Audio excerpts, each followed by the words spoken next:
Hi everyone, welcome to my channel if you're new here. Welcome back if you're a returning viewer or subscriber. Today's video is going to be my wrap up for the months of January and February. I didn't film a January wrap up on its own because I only read 3 books within that month, which for me is not great. One was literally a novella, which would have meant that would be a very brief video and I'm not sure you would have cared about what the books were. I also didn't really like them a lot. And then I read 4 books in the month of February, so if your maths is of a reception age child's level, then you'd know that would equal 7. So I've got 7 books to talk to you about today, and yeah, I'm just excited to talk about them. I find wrap-ups, like, I really big them up in my head because I feel like I have to be very, very eloquent. So having missed a month, I feel a bit rusty at this, but it always works out in editing, so we should be fine. First book I read was the novella. Sometimes we kick off the year with a 5-star read, sometimes we kick it off with a 2.5-star read. This is Pages to Fill by Baldree, which is a tiny, tiny little novella that comes at the end of some editions of Legends of Lattes. Legend of Lattes was my first read of 2024, and it was also a 5-star read, so I really thought I was onto something here by reading the novella, but apparently I wasn't. Yeah, 2.5 is just, for me, it just means it was fine. I just don't care, and what this book was about has already exited my brain. I mean, literally, you know, like a couple days later it had gone. So this was really just nothing to me. I'm slightly disappointed because it's Baldree and like Legend of Lattes, like I said, was a 5-star read. But at the same time, it's a tiny little novella and it's not that deep. So Legend of Lattes is following Viv, who's a retired, like, I never know what to call her. She was this orc in this fantasy world that was in like battles constantly, you know, like she was like not a mercenary, but you know what I'm trying to say. I'm hoping. Why am I choking? It's always rough when I'm speaking this much. She's retired. Opens up this coffee shop in which she's like settling down and like putting down her battle axe and picking up the milk frother, I don't know. Slowing down her pace of life and discovering what she really cares about and what is important to her and the world in general. This novella is a prequel, so it's set before Viv puts down her battle axe. It's a little snapshot into her life pre-Legends and Lattes, and we meet some of the characters for the first time who are like side characters within Legends and Lattes. It was just so forgettable and so unmemorable. I just didn't really care. It wasn't an interesting enough story, but I don't think it's really set out to do that. Some people are like, yeah, this is great, give me more. While I feel like I should have been like that because, you know, Legends and Lattes was a 5-star read, if I say it again. It just wasn't, so 2.5 stars to that. It's not that big a deal because we just like read it within a couple of days, swept it all under the rug, and we were on to our second read of the year, which would have been great. Picking up Modern Classic, you know, I really thought I was getting myself into something that I was going to really love. The back of this sold me instantly when I saw it in the store. 1.5 stars. 2025 is cursed. Being very slumpy. I wonder why.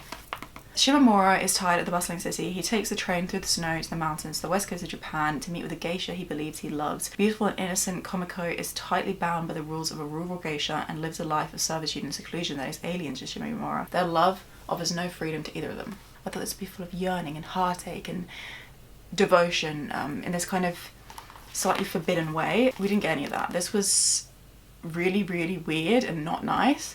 As well as that, pretty boring. In this book we're following this man, Shimamura, who by the end of this book I really just did not like at all. He is married, but he travels up to the mountains and has these 2 women on the go at the same time. He's never actually with one of them, but he's definitely leading her on. This book is obviously set a long time ago, and so it was quite common within this era for married men to have relationships with women outside of their marriage, which would have been fine, well not fine, but you know, like more understandable had we not had 2 relationships on the go at the same time. And the way this man treated these women was so bad. I didn't like it at all. I thought he was so self-entitled. The power dynamics between them was so off. I didn't love the treatment of any of the women in the story, and I didn't feel like the story had enough value as a classic in like recounting these old ways of living for me to find what I read interesting, let alone enjoyable. I guess it captured an archaic way of life, and that's the reason why it is a classic. I did do my research after finishing this, but I was like torn between not caring and then also actively disliking this book. So for me, this is an unhaul. This is a book that's being unhauled. There was definitely a point in this I was like, please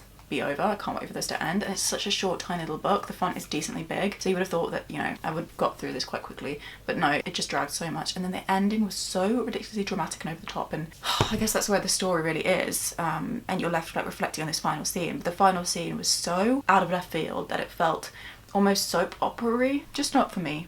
But I know some people really ride or die for this book, so I guess I'll pass on to some who will hopefully care more than I do. Right, and then the final book that I read in the month of January was a 4.5-star read. I'm so thrilled. This was so close to a 5. There were just a couple of things I didn't really love, but aside from that, this was perfect. perfection to me. This is not a perfect book by any means, but it just is aligned with everything I love. So this is the Happy Ever After playlist by Abby Jimenez. It's my first Abby Jimenez book, and it's the book by her that I've always been the most intrigued by. So I did pick this up for myself a couple of years ago now. I finally got around to reading it, and I wish I picked it up sooner. It was so much fun. I've been really off contemporary romances at the moment, but the TBR job picked this one for me, and I'm so glad it did because, like I said, 4.5 star read. This was such a refreshing read after the travesty of my first 2 books of the year. So the Happy Ever After playlist is actually the second book in an interconnected standalone series. I believe the first book, is it The Friend Zone? Yes.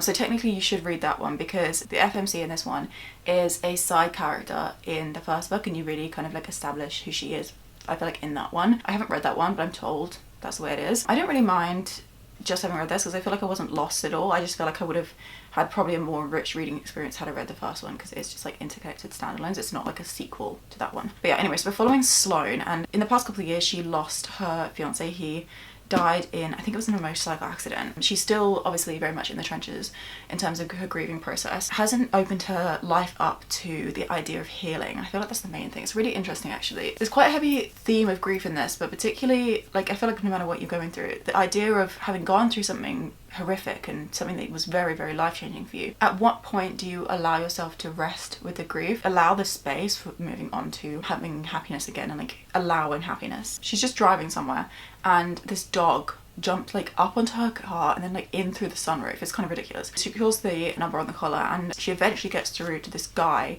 who happens to be in Australia at the moment, and he is our MMC, and his name is Jason. Jason is a professional musician, but he doesn't tell Sloane that.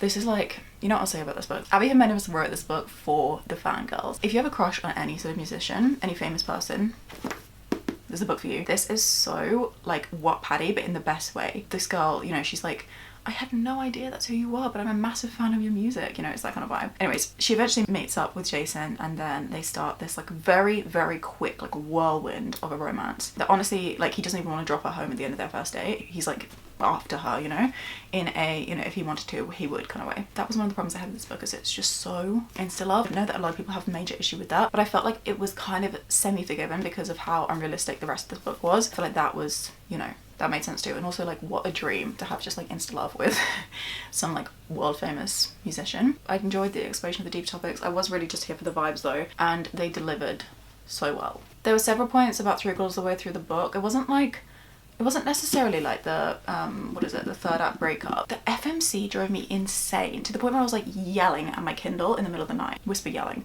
because it was like the middle of the night. I was so angry at her. She was just like being so stupid and treating him so badly because she was like jumping to conclusions all over the place. And I feel like maybe that was because they didn't allow enough in their relationship for getting to know each other, like, and building that level of trust, because they just went from like 0 to 100. The problem was the insta-love, obviously, and then also that bit with the female main character. I was just like angry. I don't think it was necessarily like a justified anger. I think like we were meant to be kind of sympathizing with her a little bit, but I was just like, no girl, you need to like get into gear. It wasn't even me simping for the guy. She was being so ridiculous. The other thing I want to say about this book is that the playlist is 11 out of 10, and that was definitely something that convinced me to pick it up. The Wombats, Coin, Death Cab for Cutie, Japanese House. We have Mazzy Star, The Neighborhood, Arctic Monkeys, Tame Impala, The Black Keys, Bring the Horizon, Radiohead.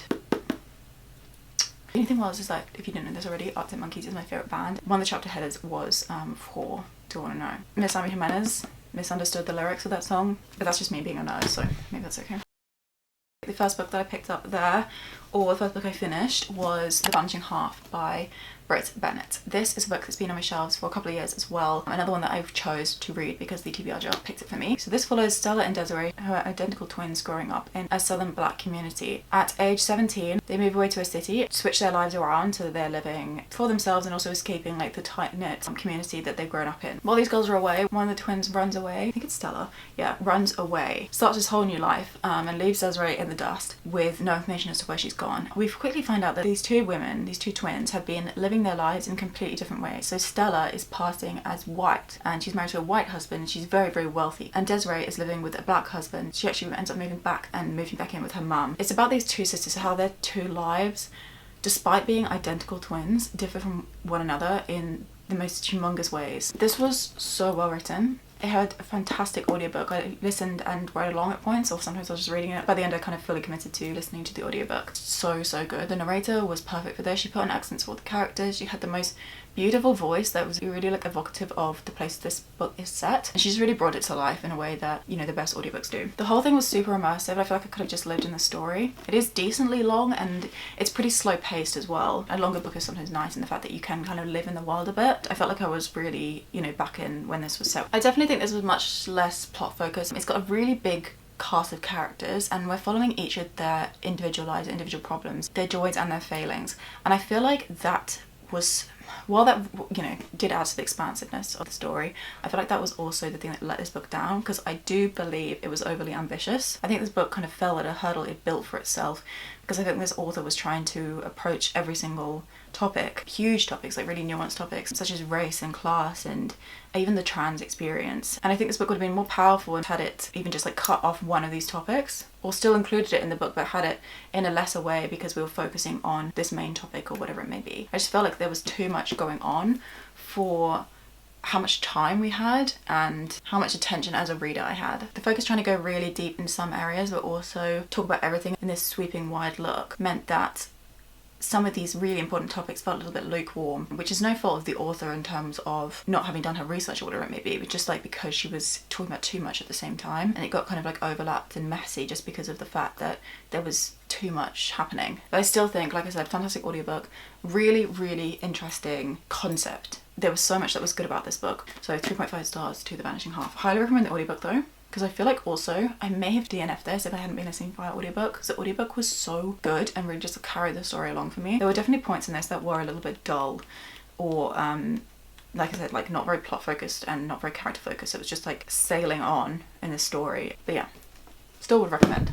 Okay, book number 2 of February is potentially my favourite book of the entire year. It is a 5-star read, it's a 6-star read, it is a new favourite book of all time, and it is The Name of the Wind by Patrick Rothfuss. This is a book that I've been reading for a few months and I finally got it done in February. I just love how long I spent in this book. This was wonderful. Similar to The Vanishing Half, the length of this book really helped in really immersing me within the story, within the world. This world that Patrick Rothfuss created is immense. He doesn't make a lot of mention to the places in this book because he's trying to create in your mind this huge world. He doesn't actually dwell on the map a lot because the map is just one portion within this giant world, you know? So fun. Name of the Wind follows Kavoth. We start the story, this man chronicler meets with Kavoth in Kavoth's tavern, because Kavoth is a bartender. He owns a tavern. He lives this very quiet kind of life in this very tiny village, and he lives there with this man called Bast, who is his, I guess it's kind of like his apprentice or something like that, but this boy he's kind of mentoring. Chronicler sits down with Kavoth and requests that Kavoth tells him his life story, because while Kavoth is leading this very quiet life, he in the past is said to have got up to all sorts of things, and Chronicler wants to hear from Kavoth's own mouth what his life has been like and how much of what he's heard about him is true or not. Kavoth is an unreliable narrator. There's all these quotes about how, you know, like lying is a way to like embellish a story. So we go back in time and we go through all these events in Kavoth's life, right from when Kavoth was like a tiny little child up until, well, this book ends when he is in university. This is just so magical. I literally cannot say enough good things about it. I can't even begin to describe it to you because it's just so incredible. One thing about me is that I adore Kavoth. He is wonderful and I feel so much warmth towards him and so much love and care. Things he goes through when he's a child are just genuinely heartbreaking. Like I was choked up while reading some of the scenes. Grows up in a very loving family and then he's on the streets and then he is fighting his way through, he's making friends, he is trying to survive, and then he's desperately trying to go to the university because that is one thing that he's really into, is this knowledge of this incredible magic system that is explored within The Name of the Wind. I adore this. It's actually mind-blowing to me how fantastic this book is, and it's one of those books, you know, it's like a fantasy epic. It's so well loved within the genre, but it's also 600 pages. I'm going to be bored or I'm not going to get it. I'm just going to go over my head. But there was so much heart, there was so much humanity within this book. Patrick Rothfuss, I feel like he was just born to write. He's been writing since he was little, and I feel like this was just, you know, this is his craft, this is his calling. This is the first book in a trilogy, and book 3 has not been written. The chance of book 3 happening is dwindling. It might happen, it might not. George R. R. Martin, I'm told, is a very close friend of Patrick Rothfuss, and he reckons that Pat will eventually do the thing. But I don't know, I feel like the general consensus is that we're not going to get book 3. Right now I don't really care, because even as a standalone, this book was just immaculate to me. I feel like at the end of book 2, that's the point where I'm going to be like, I wish there was a book 3. I don't know, I have no rush to pick up book 2 because I just feel so satisfied and so content with everything that this first book was. I genuinely felt like I was mourning this world and these people as soon as I stepped out of the final page. It feels like there's a hole in my heart, and it's so dramatic, but it's just wonderful. Look at my tabs. This is the level of insanity. This is like how attached I am to this book. There's so many good quotes. There's so much substance in this. It leaves you reeling. If you're into fantasy at all, if you love traditional fantasy, but if you love something that's going to blow your mind, and also something that's going to add so much to your life, like there's so much truth and meaning in this book that is so reflective of our own lives. It explores something, I feel like, about the world in this quite like philosophical way that really deep dives down to the core of like everything of what we're here for. That's one of my favorite things in literature. I can use my yellow tab. Things that are kind of like almost spiritual, explore a bigger thing than just, you know, silly little mundane life activities. This has got all of that, but it's also got this incredible depth that's just... I'm trying to think of new good vocabulary because I can't even describe this book. It's just epic. Epic in breadth, but also epic in depth. Patrick Rothfuss worked in this book for years and years and years and years and years. And I genuinely think this was like his magnum opus. I can't think of a single thing I would change about this book. This was just perfection to me, and I'm going to stop talking about it now, but highly recommend if that's not incredibly obvious. I feel like we needed a switch in genre, so I picked up Madonna in a Fur Coat by this author whose name I'm not going to pronounce, so I feel like I'm going to get it wrong. This is a Penguin Black Spine classic. This was written in the 1940s, or published or whatever in the 1940s. This is actually a bit complicated, but basically I did a vlog where I read this book and I spoke about my initial thoughts reading it and then my final thoughts in much more depth than I'm going to go into here, just because of how long I've been ranting on about Name of the Wind, namely. Yeah, so we're following this younger man. He's 25 years old and he works in the same office as this man who is in his 30s. I believe he's about 35. In the 25-year-old man's mind, he believes that the older man, his life is just nothing. He just thinks that he's so like unambitious. Like, how boring must this man's life be? How like disappointing. If I amount to that, like I will have failed at life, basically. But out of curiosity, I guess, for why this man is so like apathetic, the younger man starts hanging out with him. One time, the 35-year-old man falls ill, and it's serious this time. So our main character goes to visit him just to spend some time with him, and because he's come to almost care for him at this point, the older man is like, please can you go into work, the top drawer of my desk, and get out this little diary I have because I can't leave it at work and I need to destroy it. So the younger man does that. He brings it back to the older man, and the younger man says, please can I read it before you destroy it, because I don't feel like I know you very well, and you know, high possibility that he's going to pass away, so please can I have this like glimpse into who you are before you're gone from me. And reluctantly the older man agrees, so the younger man then starts reading the diary, and the diary becomes what the story is. The diary is an account of the older man's life when he was younger, and this relationship he has with this woman who he first meets because he falls in love with her self-portrait, which is this painting hanging in a gallery in Berlin. So it's this kind of doomed, tragic love story between the older man, who's now younger, and this woman who is the Madonna in the Fur Coat. That's the name of the painting. The story is really beautiful in terms of, you know, capturing this kind of almost like this first love, this love that is so mismatched. You know, these two people are never on the same page with each other, and when they finally are, it's so brief and fleeting. That's where the tragedy lies. And because it's so tragic, the older man, after this affair is over, this very brief affair is over, resigns his life to a tragedy. In a weird way, like the Happy Ever After players. He allows this grief over this thing in his life to consume him, and then doesn't allow for the happiness, the light to be let in order to move on, to just like appreciate what he had with the woman. I like this book. It was a really solid 4-star read for me. It was slightly small in scope, unlike this book. Why does everything wrap around? Yeah, I just feel like it was really solid, and I feel like that was maybe where its downfall was, because it was too complete and too wrapped up and too rounded, if that makes any sense. We dove down to a depth, but we didn't dive deep enough. So the highs were not high enough and the lows were not low enough, and I feel like that's where this book slightly let me down. But you know, 4 stars is still like a great read, and recommend watching the vlog if you care about me speaking about this in a more eloquent way and also delving further into my thoughts. Okay, final book that I read on a storm. This was so much fun. This is a romantasy, 3rd book in the Empyrean series, 1st book being Fourth Wing.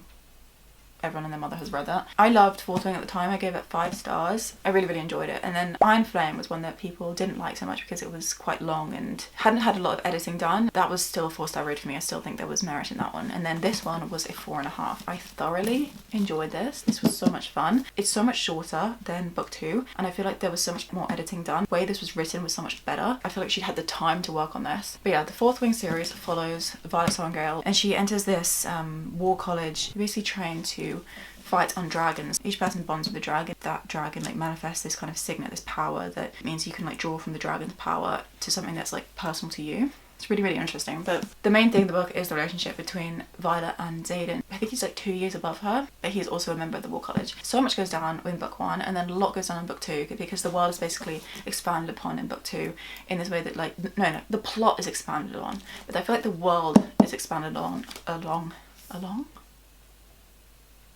expanded upon. Oh my gosh. In book 3. For me, this is reminiscent of, is it Akamath?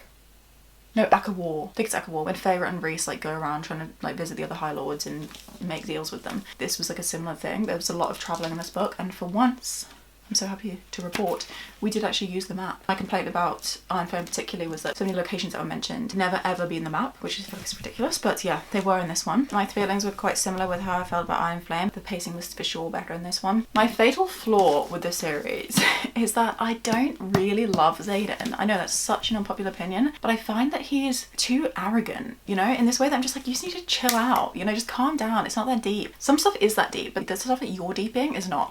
There's so many instances with Violet is so much better than him, and she just deserves more, which is crazy because in some ways he's so good. He's just lacking this kindness, this softness, which she claims he does have for her, but like he has that for her in the fact that he'd like kill anyone who went near her basically. But he doesn't have, you know, this way that would be really important to me personally, and like him treating other people well. In fact, he's actually quite rude to other people, and he says some things like he just always jump into conclusions with looking for the worst in other people. Puts Violet on this pedestal, which we love, but he also puts himself on that pedestal, and everyone else is demoted down. I love the side characters in this series. I really care about them so deeply. There are 2 scenes in this book that I absolutely sobbed at. The first one, I genuinely don't think I've cried so much in a book ever. I was like, I was distraught. I'm so invested in these books. I feel like the same I would have within like a favourite series. That is like almost 5-star territory, but then there's always just something slightly knocking us down, and I feel like part of that is Xaden, and the other part is there's some really, really cringe lines in this. And I've noticed actually, I feel like I've kind of picked up a little bit better in here about how the cringe lines are often similes. So one of them, you know, I just found one here. This one says, "I scream louder than a dragon's roar." I don't think so, love. "My chest tightens with enough pressure to crush a dragon." Like, "A lump the size of my conduit forms in my throat." We just don't need to say that stuff. I feel like that's just not needed, and it also just adds this level of cringe that I just can't get past. While I said her writing has definitely improved in this, oh my gosh, I just read the most cringe line. I can't even share that with you though. It's also incredibly spicy. If I was the editor, I'd be like, I think we're gonna delete. But yeah, aside from that, so much fun. I just love these so much. The action is so intense, and I definitely view these books in a way that's like technically, I don't think they're that great. There is enough depth in them for me to get, you know, like 4-star plus ratings out of them. This book felt like book 3. I'm slightly worried book 4 could be a little bit Ironflamey just because it's like weird point in the series, but I think book 5 is gonna be incredible. I always focus on the things I don't like about a book over the things that I adore in a wrap up, but just know that, like, you know, 4.5 stars, it has to mean that there's a lot of me that loves it. Okay everybody, here are the 1, 2, 3, 4, 5, 6, 7 books I read in the months of January and February. 2.5, 1.5, 4.5, 3.5, 5, 4, 4.5. It's been a very, very mixed time, as you can see. I am such a picky rater, so the fact that we found like a new favourite book of all time, it was just a little bit of a coincidence that we started the year with a 2.5 and a 1.5. That really was not ideal, so let's not do that again. If you enjoyed this video, give it a thumbs up to let me know that you did. Subscribe if you'd like to stick around and see more videos from me, and yes, sending my love to you from here to wherever you may be in the world. Thank you so much for watching, and I'll see you so soon in a couple of days for another video. Bye bye.